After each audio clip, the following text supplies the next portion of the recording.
if you've been on this channel for any period of time, you guys will know that I'm an avid PC gamer. I've done plenty of PC builds in the past, and me personally, I play on a 2560 by 1440 monitor at 144Hz. It's the Acer XB270HU, that really nice gaming monitor that people either love or hate because it has some issues, but that's besides the point. It's a really nice monitor. It's perfect for my needs, but for some people it's not enough. Some people want to play games at 4K, 60 FPS max settings. Now, if you are that kind of a person, you're going to need a pretty powerful gaming PC, and for you, I have just the PC build. And it's the perfect time to indulge as well because it's the holidays, Christmas is coming up, you can afford to treat yourself a little bit. So with that out of the way, let's get straight into this awesome 4K Ultimate Gaming PC guide. Now for the CPU, I chose the Intel Core i7 5820K. Now this CPU is pretty beastly. You have 6 cores, it's a Haswell E chip, 3.3 GHz that you can easily overclock to like 4.2 to 4.4 GHz, get a nice performance jump right there. It's just a really nice CPU. I chose it over Skylake because Broadwell E is going to be coming out next year, and some of you might want to upgrade to an 8-core CPU because the mid-range chip, the 6930K, is said to be an 8-core chip with the Extreme Edition, the 6960X, if that's what they're going to call it, will be a 10-core chip. So with this, you have a good upgrade path for Skylake, not much of an improvement, too expensive, really not worth it. So that's why I chose the 5820K from Intel. Now for the CPU cooler, I chose the Corsair H100i GTX. Now this is a really nice CPU cooler. It looks pretty nice. The radiator is plenty thick. The tubing is very nice. It doesn't kink, and it looks nice, and it feels nice as well. It's good to look at. CPU block is nice and is very high performance. It's going to keep our CPU very cool when we overclock it, and that's exactly what we want.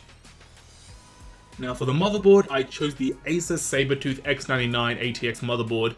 Now this motherboard is really nice is because it's really high performance in the sense that it's going to last a really long time. It's not going to get damaged because it has this little armor over the PCB. But the PCB is not going to get damaged. The armor looks nice. You have a really long warranty on this motherboard because that's what the Sabertooth line is all about, durability and being really tough. But yeah, just a really nice motherboard. It's a little bit expensive, but it is very high quality, so it is definitely worth it. Now for the RAM, we have 16GB of G.Skill Ripjaws RAM. We're not really going for 32GB here because that's really for people who want to do video editing. Like me, I have 32GB of RAM in my system. It really helps with video editing and stuff like that. But for gaming, 16GB is more than enough. And you can also video edit pretty much just fine on 16GB. 32GB isn't necessary at all. 16GB is definitely the sweet spot for RAM right now. It used to be 8, bumping up to 16GB as software becomes more intensive and games become more harder to run and rely on RAM a little bit more. But yeah, 16GB, 4x4 kit because it's quad channel. You know, X99 boards are quad channel. Yeah, that's all well and good. That's 16GB of G.Skill RAM, just box extended memory. That's all you really need. Now for our storage, we have 2 drives as always. For the SSD, I chose the Samsung 950 Pro 256GB M.2 SSD. This is really good is because it uses the M.2 standard, which is a nice interface, and it's over the PCI Express. Now this is really good because it gives you speeds a lot better than SATA 3. You can expect around 1.5GB per second read and write speeds from this SSD. Now that is amazing for just a single drive. You're not going to be disappointed and you're not going to regret this purchase at all. It's an absolutely killer SSD, and it's not that expensive either considering the performance you're getting. For the hard drive, we again have a Seagate Barracuda 2TB hard drive. This is the hard drive I personally use in my system, so I can definitely vouch for its, durability. I've had it for quite a few years, like 4 years right now. Hasn't hitched in performance, hasn't hitched in any data loss, nothing. Just a really good drive, plenty fast, and plenty of storage for all your games. Now for the GPU, I actually have 2 GPUs because we are trying to get 4K max settings 60 FPS here.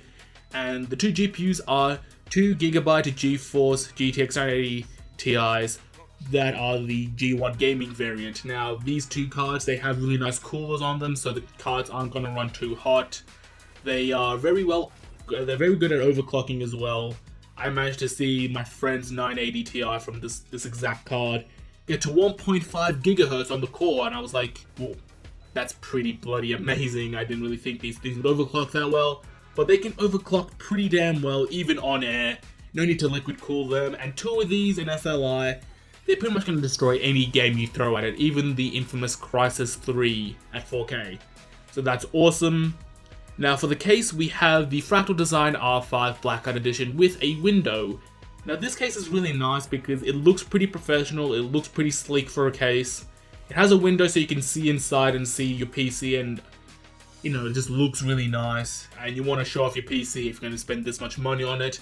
But it's also really quiet because it's designed for silence, so even at load, you're not going to be hearing your PC that much. You might hear a very quiet hum, and that's quite peaceful, not intrusive at all. Just a really nice case. Now for the power supply, I chose the Corsair HX1000i. Really good power supply. It is platinum, it is modular, and it has a little cable that can connect to your PC, which can let you monitor the things that's going on with your power supply, which is quite helpful at times if you want to benchmark a power supply for whatever reason. But it's good because 1000 watts is more than enough for this PC, but it's really important because we are overclocking these components, because really, come on, you're buying these expensive components, you're going to be overclocking them. Just a really good power supply made by Corsair, so you know you're getting a reliable power supply. That is it for the PC. If you guys need an operating system, you can always pick up Windows 10 for $90 right now. Good OS, much better than Windows 8.1. But that is really it for the PC build. If you guys want to pick up this PC, shipped straight to your home, the parts will of course be disassembled. It will cost you $2,779.47. These are prices of PC Part Picker, link in the description as always. So if you guys build this PC, please let me know. I'd love to see you guys builds. If you change some things, that's okay as well. Of course, this is what I would do if I was going for a 4K PC like this. These are the parts that I would buy. But yep, that is it for the PC build. Hopefully you guys enjoyed, and as always, thanks for watching. Peace out.